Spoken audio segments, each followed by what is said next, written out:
Bem-vindos a Mindália Televisão, o meu nome é Vera Cristina e temos como convidado hoje Ricardo Laranjeira, que é coach, criou um projeto seu intitulado Men's Evolution e partilha conhecimentos ligados ao desenvolvimento pessoal no masculino. Ricardo, antes de mais, muito obrigada por aceitares o nosso convite. Obrigado, eu. Então, o que é isto de a sensação de desconforto no masculino?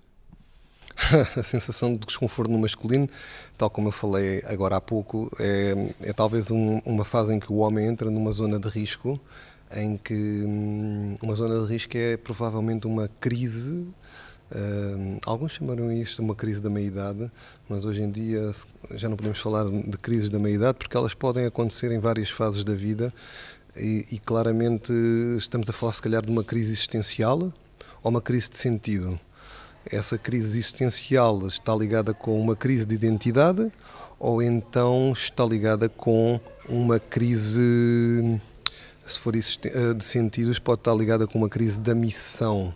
E essa crise da missão, qual é a causa maior na minha vida, até uma determinada altura, a meio da vida, provavelmente aí até cerca dos 40 anos, mais coisa, menos coisa, pode ter sido uma e depois chega a uma determinada altura muda. Ou seja, quando há uma mudança na missão, também se dá inevitavelmente quase sempre uma mudança na identidade. E essa mudança na identidade é desestruturante. Então muitos dos homens ficam perdidos, sem saberem quem são, o que é que querem da vida, qual é o caminho a seguir agora. Há uma sensação de vazio, há uma sensação de aborrecimento até pelas suas vidas, que às vezes pode ter a ver com a área profissional, outras vezes pode ter a ver com um relacionamento, outras vezes pode ter a ver com questões de saúde. Então há uma série de situações que despoletam para dizer na vida do homem que algo não está bem e essa sensação de desconforto pode, se ele estiver atento, irá perceber que tem que fazer algo. E um coach pode ajudar, como podem ajudar outras pessoas, ou livros, ou estudo, ou trabalho de autoconsciência que ele faça consigo próprio. E os homens andam assim tão perdidos? Os homens andam assim tão perdidos. Alguns mais perdidos do que outros, provavelmente. A verdade é que provavelmente, se calhar os homens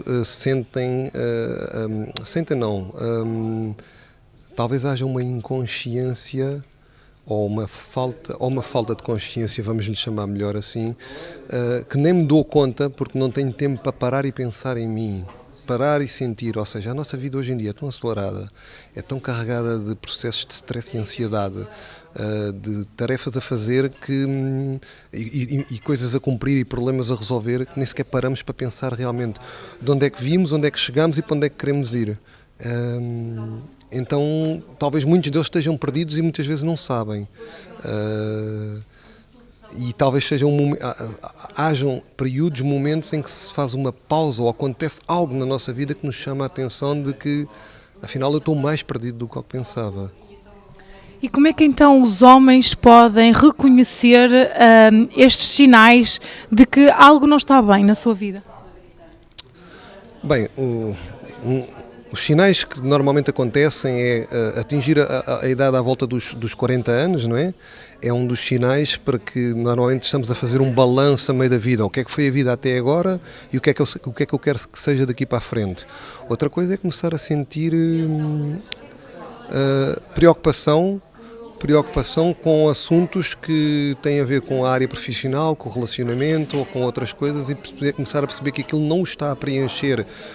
Ou seja, aquilo que eu pensava que iria, estar num relacionamento, ter filhos e ia-me sentir pleno e feliz para o resto da vida, chega lá e afinal dá para deparar que afinal isso não foi verdade. Portanto, digamos um mito que tem a ver com o sucesso. Ou seja, eu pensava que se eu fosse bem sucedido, fizesse tudo bem e cumprisse determinadas coisas, eu iria estar bem e na realidade eles não estão bem porque eles saíram do seu próprio centro, muitas vezes da sua própria autenticidade, muitas vezes com perda de liberdade pessoal.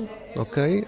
Ou seja, eles não fizeram realmente o que eles queriam ter feito com a sua vida, eles fizeram o que era necessário ser feito, mas obviamente também é um paradoxo e uma luta entre viver liberdade e segurança, ou seja, pagar contas, criar uma família, resolver tudo o que tem a ver com as nossas vidas na nossa sociedade, mas ao mesmo tempo de sentir a liberdade de ir atrás dos sonhos e das paixões que nós queríamos. E isto não tem nada a ver com relacionamentos fora do casamento, porque isso seria outro tema, não é? Às vezes os homens buscam, de uma forma desequilibrada, sentirem-se vivos através de outras relações que arranjam, ou quebrando o casamento e partindo para uma outra relação que se sintam mais apaixonantes e que lhe vai trazer a vivacidade e a vitalidade, ou seja, como se fosse a fonte da juventude, mas para mais tarde eles se depararem que afinal acabou por entrarem num mesmo ciclo, num padrão comportamental repetitivo, e que não era aquilo que eles buscavam. Então a grande questão é que eles têm que fazer um trabalho interior de autoconhecimento, que um coach obviamente pode ajudar, como eu faço isso no Men's Evolution, e essa jornada é uma jornada de busca de uma nova identidade, de uma nova lista de valores, de novas crenças e convicções daquilo que acreditamos, que vão gerar, obviamente, novos comportamentos e novas formas de estar na vida em todos os que nos rodeiam. Às vezes isto cria, obviamente, situações de conflito, porque as pessoas que estão à nossa volta de repente deixam de nos conhecer e saberem quem somos, porque nós estamos a agir de uma forma diferente, mas muitas vezes em busca de algo que é muito importante para nós. Então, a pergunta que se põe neste momento é: qual seria o primeiro passo e os passos seguintes para que possamos então conectar-nos e encontrarmos uma maior conexão, se calhar, com o nosso interior ou eventualmente uma descoberta para uma versão melhor de nós próprios? Eu acho que o primeiro passo acaba por ser permitir-se, talvez. Foi a palavra que me chegou agora, foi permitir-se. Permitir-se a sentir mais, a sentir mais e a ser mais vulnerável. Vulnerável no sentido não é fraco, não é fraqueza. Antes, pelo contrário, essa vulnerabilidade exige uma coragem gigantesca da parte de um homem, que é uma coisa que para ele acaba por ser estranho, porque vulnerável significa que eu fico... como é que eu irei dizer? Fico... passível de ser atacado, não é? E na realidade ninguém quer atacar ninguém, eu quero é simplesmente descobrir o que eu tapo e o que eu protejo para que ele possa ser visto, especialmente por mim próprio, para eu reconhecer que tenho situações a tratar, tenho situações a cuidar, a olhar, a identificar, dores, mágoas, feridas, quando eu falo de feridas, falo obviamente de feridas emocionais que têm a ver com o meu processo de crescimento, a relação com o pai, a relação com a mãe, a relação com a forma como os valores me foram incutidos, coisas que muitas vezes eu já não me identifico e eu dou-me conta de que algo em mim quer mudar. Então esse primeiro passo de me permitir é um primeiro passo que dá acesso a abrir a porta da consciência e depois comunicar. E eu diria comunicar isso. Provavelmente a primeira pessoa que a pessoa deve escolher para comunicar será talvez o companheiro ou a companheira, neste caso, que está no seu relacionamento, não é? Se houver essa confiança e houver essa abertura, essa comunicação, essa intimidade, então aí sim essa pessoa deve procurar, primeiro que tudo, essa pessoa, a sua companheira. O homem deve procurar a sua companheira, ou então procurar um amigo, daqueles amigos verdadeiros, não é? Aqueles que dizem, não, pá, isso depois passa-te, tens que pensar em outras coisas, ou vamos à bola, ou vamos... Portanto, em vez de alguém que arranje distrações, alguém que ajuda a fazer perguntas quase como se fosse um coach. E obviamente a outra situação é realmente ter um coach, não é? Ter alguém com quem falar e ir mais fundo dentro destas questões e que o possa guiar nesse processo. Obviamente isto também implica mais tarde ou mais cedo reunir-se de um conjunto de outros homens que também tenham um nível de consciência mais elevado, ou seja, estamos a falar de alguns que têm já a sabedoria do ancião, da maturidade e que já passaram por uma série de coisas e que quando nós éramos jovens não ouvíamos, muitas vezes os nossos pais e os outros mais velhos, e que quando chegamos a um determinado ponto de viragem nas nossas vidas começamos a querer ouvir. E começamos curiosos por que é que ele quer dizer com isto. Então é ficar disponíveis para ouvir essas pessoas, para falar com elas e para perceber num outro nível de consciência porque é que elas tomaram determinados caminhos na vida delas e onde é que esses caminhos as levaram e ao mesmo tempo fazer o processo de como é que isto está a ressoar na minha vida também neste momento. A verdade é que os homens na sociedade atual são castrados desde pequenos, muitas vezes.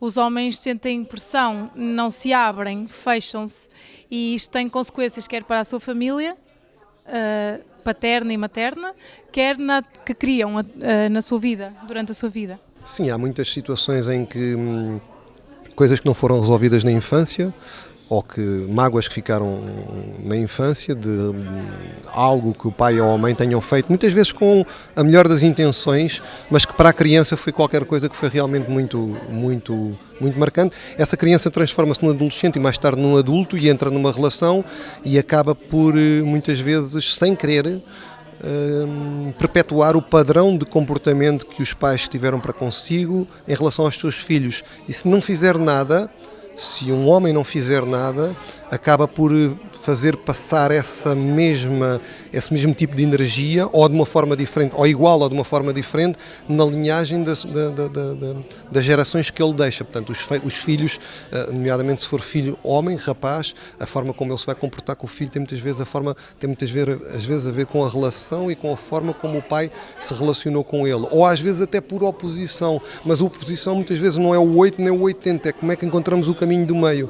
E para fazermos esse caminho do meio, muitas vezes temos que ter esse tal nível de consciência e o trabalho de nós próprios, que é, eu acho que temos que ir onde dói, não é? E o homem acaba por enfrentar a dor sendo forte. E a grande questão é que ele seja vulnerável para se ele permitir às emoções que venham, e talvez aquilo permitir-se a que chore muitas das mágoas, porque o que acontece na nossa sociedade é, ser um homem faz-te um homem, e não chora. Um homem que é homem não chora, um homem que é homem não tem emoções, porque as emoções normalmente estão relacionadas com o feminino, okay? Com a mulher, e portanto, como o homem muito cedo fez uma separação do feminino, acaba por não ter que se querer aproximar das emoções, sendo que eles as têm, só que na realidade o que faz é que as reprime ou que as suprime. Então a grande questão, o grande trabalho do homem no século XXI, para mim, é o trabalho de ele se aproximar das emoções, dele, e dessas emoções e de alguma dor que ele possa encontrar, que são as pequenas feridas, as pequenas mágoas que ele tem que resolver, seja de facto o caminho que o leva a ser cada vez mais completo. Porque na realidade o que acontece provavelmente é que há uma incompletude, não é? Da parte do homem, portanto ele sente um vazio porque há qualquer coisa que falta. E essa falta é a ligação maior com a sua autenticidade, com a sua essência, e viver em verdade. A todo momento, se eu me sinto mal e se me sinto triste, permitir-me chorar. Agora posso escolher onde é que eu choro, obviamente, e com quem choro, não é? Se choro com a presença da minha mulher, mas também depois estamos numa relação com uma mulher, mas não queremos chorar em frente a uma mulher, porque nós temos uma programação que nós devemos ser fortes e protetores face à mulher. Então, muito provavelmente as mulheres que estão nas nossas vidas, de todos aqueles que nos possam estar a ouvir, é que a mulher gostaria que esse homem chorasse para que ela conseguisse ficar mais próxima desse homem, porque isso iria elevar o nível de comunicação e, obviamente, de intimidade para um patamar que seria completamente incrível na relação de ambos, e iria levar certamente a relação para um outro nível. Só que o homem tem uma crença que tem que fazer o contrário. Então ele está numa armadilha que ele próprio criou e que a sociedade montou para ela, porque a sociedade ainda continua a educar os homens desta forma. Ricardo, tão verdade. Muito obrigada em nome de toda a equipa de Mindália Televisão. A todos vocês que nos seguem, não se esqueçam, se gostaram deste vídeo, coloquem gosto, façam comentários positivos sobre o mesmo. Trabalhamos para si. Da minha parte é tudo. Até já.